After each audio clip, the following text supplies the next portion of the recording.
l'Union européenne a retiré l'Algérie le 30 juillet de sa liste des pays dont les ressortissants sont autorisés à séjourner sur son territoire. Cette décision a été prise en raison de la propagation de la pandémie de coronavirus en Algérie.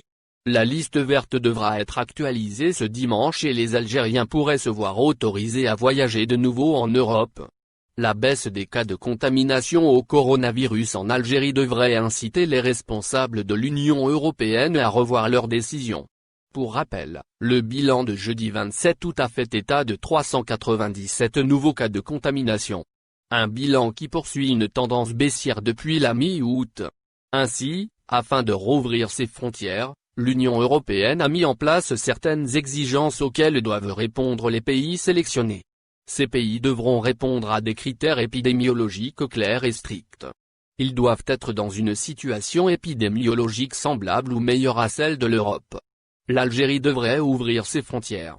Par ailleurs, la réouverture des frontières européennes est conditionnée par la réciprocité avec les pays qui seront autorisés à voyager en Europe.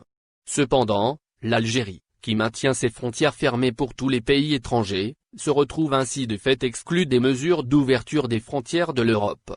Sur ce registre, des informations faisant état de la réouverture des frontières algériennes dès le mois de septembre fusent de certaines sources depuis quelques jours.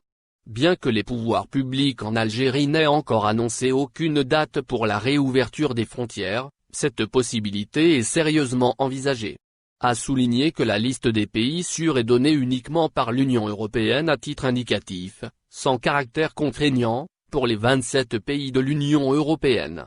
Certains pays membres, comme l'Italie ou la Belgique, ont par exemple choisi de n'ouvrir leurs frontières à aucun voyageur en provenance d'un pays extérieur à l'Union européenne.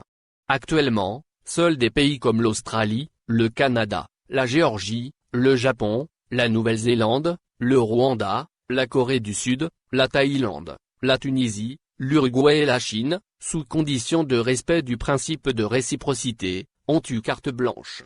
C'est une liste évaluée tous les 15 jours et mise à jour selon la situation épidémiologique de ces pays. Au final, n'oubliez pas de vous abonner à la chaîne et appuyer sur la cloche pour recevoir toutes les nouvelles.